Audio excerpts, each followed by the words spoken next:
अस्सलाम वालेकुम। कैसे हैं आप लोग? उम्मीद करता हूँ ठीक ठाक होंगे। तो वेलकम करता हूँ Prachi education news YouTube channel के अंदर। बहुत सारे स्टूडेंट जो हैं रिगार्डिंग दी अपकमिंग एग्जामिनेशन 2025 के रिलेटेड परेशान है कि सर किस तरीके से जो है पेपर्स आएंगे, क्या फॉलो करना है, क्या नहीं करना है, पैटर्न क्या होगा, क्या नहीं होगा। तो आज की वीडियो के अंदर हम डिटेल डिस्कस करेंगे अबाउट कि क्या क्या पॉलिसीज़ जो हैं वो चेंज होंगी और आगे जाकर कौन कौन सी पॉलिसीज़ जो हैं वो आपके लिए अवेलेबल हैं और कितने जो है आप लोगों को इस एग्जामिनेशन 2025 के अंदर मुश्किलात आ सकती हैं। ठीक है, तो इस वीडियो को पूरा वॉच करना, क्योंकि प्रॉब्लम यही होती है कि स्टूडेंट्स आधी वीडियो देखते हैं, उसके बाद फिर वो उनके बहुत सारे जो है उनके माइंड में क्वेश्चन जनरेट हो रहे होते हैं क्योंकि वो पूरी वीडियोस देखते नहीं है। तो पूरी वीडियोस देखो कि तुम लोगों के जो डाउट्स हैं वो सारे क्लियर हो जाए। और साथ में अपने फ्रेंड्स के साथ ये वीडियो शेयर भी करना। और अगर तुम लोगों ने वीडियो को लाइक नहीं किया तो उसको लाइक भी कर दो, क्योंकि यार तुम लोगों के लिए मैं इतनी मेहनत करता हूँ। और साथ में जो है सब्सक्राइब का बटन दिख रहा होगा, उसको प्रेस कर दो। उसके बराबर में बेल का बटन है, उसे भी प्रेस कर दो कि आगे आने वाली जो वीडियो की तुम्हें नोटिफिकेशन है, क्योंकि आगे बहुत सारी चीज़ें तुम लोगों के रिलेटेड रमजान में हम कुछ सेशंस भी कंडक्ट करेंगे यहाँ पे एग्जामिनेशन से, तो उसकी नोटिफिकेशन मिलना तुम लोगों को बहुत ज़रूरी है। तो वो प्रेस कर दो कि तुम लोग नोटिफिकेशन आएगी। तो स्टार्ट करते हैं हम इस वीडियो को। देखो, फर्स्ट ऑफ ऑल ये बेसिकली आपके पास जो है 2024 की बात है। It's all about universities and board department ने जो है ये चीज़ को कंफर्म आउट किया था कि जो अब आप लोगों के बेसिकली जो 2025 के जो एग्जामिनेशन हैं वो बेसिकली आपके जीपीए बेस्ड होंगे।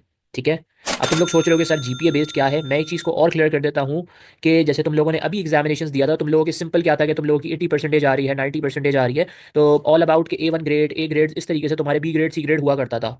ठीक है, बट अब तुम लोगों का, क्योंकि इन्होंने इस चीज़ को ये क्लैरिफाई किया, एक्सप्लेन करता हूँ, ये फर्स्ट इनिशिएटिव है कि भाई किस तरीके से जीपीए बेस्ड होगा। तो आप लोगों को यहाँ पे दिख रहा होगा कि if you scored 95 to above percentage, तो तुम्हारा जो बेसिकली ग्रेड होगा वो ए प्लस प्लस होगा और इट्स ऑल अबाउट 5 जीपीए आपका होगा। टोटल 5 जीपीए है। अगर आप यूनिवर्सिटीज़ में जाते हो तो वहाँ पे मतलब कि आपका 4 जीपीए तक होता है, बट यहाँ पे आपका 5 जीपीए है। ठीक है, अगर आपकी 90 टू 94 परसेंटेज आती है तो आपका बेसिकली जो है आउटस्टैंडिंग है 4.7 जीपीए है। ठीक है, ए ग्रेड अगर आप लेकर आते हो तो ए ग्रेड अब जो है 85 टू 89% हो जाएगी।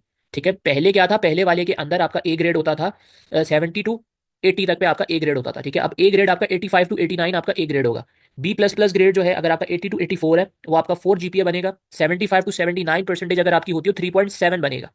अगर 70 टू 74 फेयरली गुड बनेगा 3.3। एंड आफ्टर दैट जो सी डी ई एन उसके बाद जो है आपके पास ये चलता रहेगा। दीज ऑल अबाउट कि ये आपके जीपीए काफी लो कंसिडर्ड होंगे, अब एवरेज समझ लो कि अगर 60 टू 65%, 69% है तुम्हारा 3 जीपीए, 50 टू 59 है 2 जीपीए, 40 टू 49 है आपका ई ग्रेड बनेगा जो कि आपका बिलो एवरेज है।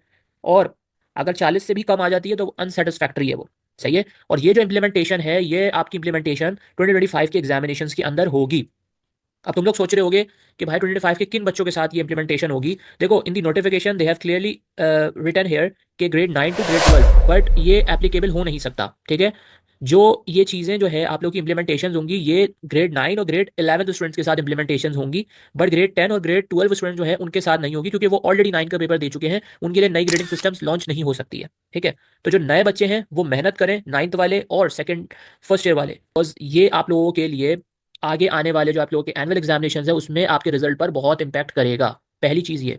सेकंड, जो नेक्स्ट इनिशिएटिव हुआ है बोर्ड की तरफ से, इट्स ऑल अबाउट कि आप लोगों के एग्जामिनेशंस अब ई मार्किंग और ओएमआर शीट पे होंगे। जी, आपने सही सुना, जो आप लोगों के एग्जामिनेशन होंगे वो ई मार्किंग और ओएमआर शीट पे होंगे। बेसिकली ये ई मार्किंग और ओएमआर शीट है क्या? ठीक है, अभी तक बोर्ड ने लॉन्च नहीं किया ई मार्किंग शीट। जो अगर आप एसएससी की बात करो तो नहीं, HSC has launch the E marking sheet, but SSC ने अभी तक अपना लॉन्च नहीं किया। Most probably in a month वो लॉन्च कर देंगे। अब ये ई मार्किंग होता क्या है? देखो, ई मार्किंग इज ऑल अबाउट कि जो एग्जामिनेशंस आप लोगों के कंडक्ट होते थे, जो आप लोग इतने बड़े बड़े पेपर्स लिखते थे, तो वो पेपर्स अब आप लोगों को इतने बड़े बड़े लिखने की नीड नहीं पड़ेगी। सही है, क्योंकि ऑलमोस्ट बहुत सारी कॉपीज के अंदर क्या होता है कि मैंने ये देखा है कि जैसे अगर शॉर्ट 4 मार्क्स का दिया हुआ है, बच्चा सिर्फ उस 4 मार्क के चक्कर में एक शॉर्ट को आधे आधे एक एक पेज पे लिखता है। अब एक टीचर उसको एक पेज को बैठ के ही अगर असेस करने लग जाए तो उसको तो भाई पता नहीं 10-15 मिनट ही लग जाएंगे। ठीक है, और जब एक आंसर आप 4 लाइन में भी दे सकते हो, ठीक है, जैसे फॉर एग्जांपल अगर आपसे फिजिक्स की डेफिनेशन पूछ ली जाए और वो आप 4 लाइन में भी बता सकते हो, ठीक है, तो क्यों आप एक फिजिक्स की डेफिनेशन को 12-15-20 लाइनों में लेके जा रहे हो? जस्ट बिकॉज कि भाई आप नंबर्स की वजह से इसको एक्सटेंड कर रहे होते हो। तो उसको कम करने के लिए और टाइम बचाने के लिए the board has launch the E marking sheet. E marking sheet एक तरीके से सॉफ्टवेयर बेस्ड शीट है जिसके आपके पास साइड पे प्रॉपर कट ऑफ होता है। जब आप प्रॉपरली इस शीट के ऊपर पेपर करोगे अपना, देन वो जो कट ऑफ है उसको पूरा काट दिया जाएगा कोने से, और फिर ये प्रॉपर जो है असेस होने के लिए आपके सॉफ्टवेयर के अंदर जाता है और वहां पे आपका भाई ये सारा मामला होंगे। ये चीज़ समझ में आ गई। और ओएमआर का सिंपल सा कॉन्सेप्ट ये है कि ओएमआर में स्टूडेंट्स जो है बहुत मिस्टेक करते हैं। अगर तुम लोगों को ओएमआर के रिलेटेड वीडियो चाहिए, ठीक है, कि किस तरीके से तुमने करना है, इस वीडियो को ज़्यादा लाइक करो, ठीक है। लाइक एम जो है वो 60 लाइक्स है, 60 लाइक्स कराओ तो इंशाल्लाह ओएमआर की मैं तुम लोग को प्रैक्टिस भी यहीं पे करवाऊंगा कि तुम लोग पहले से प्रिपेयर्ड हो फॉर द एग्जामिनेशन, ठीक है।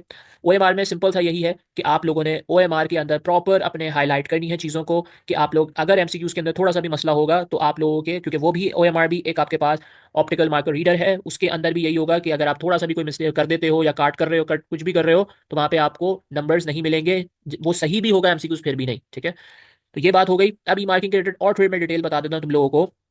ई मार्किंग के अंदर तुम्हें जो तुम्हारे शॉर्ट्स होंगे या फिर तुम्हारे लॉन्ग होंगे, तुम्हें एक अप्रॉक्स उतनी ही लाइन दी जाएगी। मतलब कि तुम्हें अगर एक आंसर है, तुम्हें तकरीबन तकरीबन जो है शॉर्ट के अंदर 10 से 12 15 लाइन दी जाएगी, तुम्हें अपना आंसर 12 15 लाइन में ही कवर करना है, ठीक है। अब ये कैसे करना है, जो तुम्हारे टीचर्स हैं जो तुम्हें पढ़ा रहे हैं, आई होप सो कि भाई वो तुम्हें अंडरस्टैंड करवाएं इन सारी चीज़ों को, क्योंकि अभी तक मैंने कोचिंग सेंटर्स के अंदर इस चीज़ के ऊपर ज़्यादा रुझान नहीं देखा है, ठीक है। स्टूडेंट्स अभी भी मुझसे बहुत सारे क्वेश्चंस कर रहे होते हैं, तो मेक श्योर करें कि अपने टीचर्स को थोड़ा सा जगह इस मामले में, क्योंकि अगर आप इस चीज़ में थोड़ा सीरियस नहीं होंगे तो आप लोग अपने पेपर्स के अंदर प्रॉब्लम्स क्रिएट कर सकते हो, ठीक है। और फिर आप लोगों की परसेंटेज के अंदर प्रॉब्लम्स आ सकती है, क्योंकि अगर एक बच्चे के माइंड में यही सोच लगी हुई है कि भाई मैं बड़ा ही पेपर करता हूँ, मेरी आदत बड़े पेपर की है, और लर्निंग भी वो उसी हिसाब से कर रहे हैं, तो उनको फिर प्रॉब्लम हो सकती है अपने बोर्ड के एग्जामिनेशन में जब वो ई मार्किंग आएगी तो, ठीक है। क्योंकि जब पेपर आएगा आपके पास स्पेसेस कम होंगी, तो आपके माइंड में इतना सब कुछ याद होगा, तो आपको पता नहीं होगा कि मैं इस आंसर को शॉर्ट कैसे करूं, ठीक है। तो आप फिर वो मेन पॉइंट को भी खा सकते हो, मेन पॉइंट को छोड़कर आप वो पॉइंट लिख दो जो उसके लिए नेसेसरी नहीं है, तो वो एक मिस्टेक्स आप करोगे।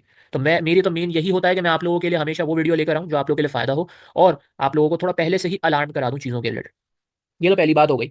अब ई मार्किंग इंप्लीमेंट कौन कौन से स्टूडेंट्स के ऊपर होगी, तो मैं ये एक दफ़ा और क्लियर कर देता हूँ कि जिस तरह देखो, बोर्ड पूरा कंप्लीटली एक बार ही सेटअप के ऊपर नहीं आ रही है। मतलब फॉर एग्जांपल्स कहा तो यही जा रहा था कि भाई हर स्टूडेंट्स के साथ इंप्लीमेंट की जाएगी, ना in matric first year second year, but board ने ये चीज़ को कंफर्म करा है कि वो एक साथ हर स्टूडेंट्स के ऊपर टेस्ट नहीं कर सकती, क्योंकि पिछले से पिछले साल मोस्ट प्रॉब्ली 2 साल 3 साल पहले जो है इंटर बोर्ड ने ये गलतियां करी थी कि उन्होंने ओ मार्क्स जो ओ एम आर शीट है उसके ऊपर जो है हर स्टूडेंट्स को शिफ्ट आउट कर दिया था फर्स्ट ईयर सेकंड ईयर में, जिसमें स्टूडेंट्स को नॉलेज ही नहीं हो सकी।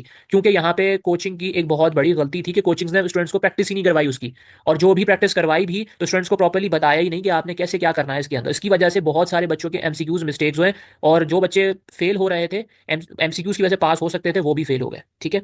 तो ये थोड़ी सी काहिली है। तो इस वजह से इस बार बोर्ड ने ये डिसाइड किया कि अगर हम अपने सिस्टम्स को चेंज कर रहे हैं तो हम डायरेक्टली कंप्लीटली पूरे इसमें शिफ्ट नहीं करेंगे। तो शिफ्टिंग कहाँ पे करी है, जो 9 के स्टूडेंट्स हैं उनके सिर्फ बायो और कंप्यूटर का सब्जेक्ट जो है वहां पे इंप्लीमेंटेशन करी है, कि जो बच्चे बायो का पेपर दे रहे हैं वो अपना ई मार्किंग के बेस पे देंगे, और जो बच्चे उस पे पेपर्स दे रहे हैं अपना कंप्यूटर का दे रहे हैं उनमें होगा। और बाकी जो फर्स्ट ईयर और सेकंड ईयर वाले बच्चे हैं, ठीक है, और मैट्रिक वाले बच्चे हैं, तो मैट्रिक में जो है कोई भी चेंजेस नहीं है। मैट्रिक की कॉपीज के अंदर सिंपल जो आपकी जो कॉपीज आती हैं, जिस तरह की कॉपीज आपके आपने करते हुए आ रहे हो, 9th में भी आपने वही कॉपीज पे पेपर्स दिए थे, तो वही कॉपीज पे आप पेपर दोगे। मैट्रिक के अंदर कोई भी अभी तक ई मार्किंग का नहीं है। इंशाल्लाह 2026 के अंदर कोई चेंजेस आएंगी तो इंशाल्लाह मैं अपडेट कर दूंगा उसके रिलेटेड। बाकी रही बात फर्स्ट ईयर के रिलेटेड, तो फर्स्ट ईयर के अंदर अभी तक कोई भी अदर डिपार्टमेंट की तरफ से जो है, जैसे कि आपका जो बेसिकली ग्रुप है अदर, जैसे प्री इंजीनियरिंग, प्री मेडिकल्स, ठीक है, जनरल साइंस और ये सारी चीज़ें, अभी तक प्री मेडिकल और प्री इंजीनियरिंग का कोई पॉसिबल सिनेरियो नहीं है कि वो चेंजेस कर रहे हैं, ठीक है। हाँ, इतनी ज़रूर है कि जो बेसिकली जनरल साइंस वाले बच्चे हैं, ठीक है, general science it's all about के जिन्होंने बेसिकली जो है कंप्यूटर वाले जो स्टूडेंट्स हैं, ठीक है, तो कंप्यूटर वाले फर्स्ट ईयर वाले स्टूडेंट जो है उनका मैथ्स का पेपर जो है वो ई मार्किंग बेस्ड होने का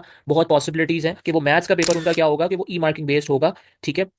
तो मोस्ट प्रॉब्ली ये बेसिकली मैथ्स का पेपर होगा, कंप्यूटर साइंस से फैकल्टी का उनका पेपर जो है ई मार्किंग के ऊपर होगा। तो ये याद रखना कि कंप्यूटर का पेपर जब आप मैथ्स का पेपर जब भी दोगे, प्रॉपरली आपने हर चीज़ करनी है, अपना रफ वर्क कॉलम्स भी अवेलेबल होंगे, सब कुछ होंगे, बट आपने प्रॉपर करना है। अपने टीचर से कहो कि आपको ई मार्किंग के ऊपर ही प्रैक्टिस करवाएं, क्योंकि वो सॉफ्टवेयर बेस्ड होगा, क्वेश्चंस डिवाइडेड होंगे, तो वहाँ पे सॉफ्टवेयर बेस्ड के अंदर मोस्ट प्रॉब्ली अगर कुछ समझ में नहीं आता, प्रॉपरली क्लियर पेपर करना पड़ेगा। अगर कोई भी चीज़ ऐसी लगती है, क्योंकि बहुत सारे स्टूडेंट्स काटम पीटी बहुत करते हैं पेपर्स के अंदर, अगर और ओवर राइटिंग्स बहुत करते हैं, इस बिहाफ के ऊपर आपके नंबर्स डिटेक्ट हो सकते हैं। मेरा काम है समझाना, जो कि मैंने आपको समझा दिया, ठीक है। बाकी सेकंड ईयर के अंदर अभी तक कोई पॉसिबिलिटी नहीं है कि आप लोगों के बेसिकली जो है ओएमआर या फिर इसके ऊपर शिफ्ट आउट, ओएमआर का मैं भी कंफर्म नहीं कर सकता, ओएमआर के ऊपर आप मोस्ट प्रॉब्ली शिफ्ट आउट हो जाओ, ठीक है, इसके ऊपर मैं अभी नहीं कर सकता। बट ई मार्किंग के ऊपर मैट्रिक सेकंड ईयर नहीं हो रहा है, ये वही नॉर्मल कॉपीज के ऊपर पेपर्स आप करोगे, ठीक है। बट मैंने आपको बता दिया 9 के अंदर चेंजिंग्स है, फर्स्ट ईयर के अभी तक जो है कंफर्मेशन के हिसाब से जनरल जो आपका साइंस जनरल वाले स्टूडेंट है कंप्यूटर वाले, उनका बेसिकली मैथ्स के अंदर है। बाकी अगर कोई अपडेट्स चेंजिंग्स होती हैं तो मैं जरूर आपको इस पर इन्फॉर्म कर दूंगा। तो ये बेसिकली आपके ई मार्किंग के रिलेटेड थी, ठीक है। क्योंकि बोर्ड कंप्लीटली मूव नहीं कर रहा, अगर कंप्लीटली करेगा तो फिर प्रॉब्लम्स ये है, क्योंकि बच्चा एक नए सेटअप से वाकिफ नहीं है, अभी तक कोचिंग सेंटर में इसके रिलेटेड कोई भी इन्फॉर्मेशन या गाइडलाइन शेयर नहीं की गई है, जिसकी वजह से स्टूडेंट्स को अपने एग्जामिनेशन में प्रॉब्लम हो सकती है। स्टूडेंट्स हमेशा ये समझता है कि भाई याद करना या फिर सिलेबस को कवर करना, इट्स अ मेन थिंग। और इस वजह से फर्स्ट ईयर के रिजल्ट्स में बहुत इशूज भी आते हैं। But the main thing is all about कि ये सारी चीजें हैं जो कि चेंजेस हो रही होती हैं, और नए जब आप सिस्टम्स की तरफ मूव करते हो और जब आपको गाइड भी नहीं किया जाता, तो आप फर्स्ट टाइम जब कोई भी चीज़ कर रहे होते हो वहाँ पे आप प्रॉब्लम फेस करते हो। ठीक है, ये तो हमारी हो गई दूसरी बात। ठीक है, और इसके बाद ये प्रॉपर आपको समझ में आ गया कि क्या चीज़ है क्या नहीं है। सही है, क्योंकि बहुत सारे स्टूडेंट्स मुझसे पूछ रहे थे कि सर क्या इंप्लीमेंट होगा क्या नहीं, तो मैंने आपको जो है कंप्लीटली एक डिटेल इन्फॉर्मेशन आपके साथ मैंने शेयर कर दी है कि आप लोगों को एक आइडिया हो जाए, नॉलेज हो जाए कि भाई क्या करना है। तो इस वीडियो को जो है ज़्यादा से ज़्यादा लाइक करो। तो आई होप कि यार तुम्हें ये वीडियो जो है पसंद आई होगी। मेरी कोशिश यही है कि मैं तुम लोगों को ज़्यादा से ज़्यादा गाइड करूँ इंशाल्लाह। अगर तुम लोग इस वीडियो के अंदर 60 लाइक्स करवा देते हो, तो मैं इंशाल्लाह जो है तुम लोगों को OMR शीट के रिलेटेड जो है डिस्कस करेंगे हम कि OMR शीट कैसे तुम लोगों ने फिल आउट करनी है क्या है। ठीक है, और फर्दर हम जो है कुछ एग्जामिनेशन भी तुम लोगों के सैम्पल पेपर्स कंडक्ट आउट कर लेंगे उस बेस के ऊपर। ठीक है, तो आई होप सो कि तुम्हें ये वीडियो पसंद आए, और इसको अपने फ्रेंड्स के साथ शेयर करो, और ज़्यादा से ज़्यादा जो है अपने फ्रेंड्स को कहो कि भाई चैनल को सब्सक्राइब करने के लिए। इंशाल्लाह नेक्स्ट वीडियो के साथ हाजिर होऊंगा, मुझे दुआ में याद रखना। अल्लाह हाफ़िज़।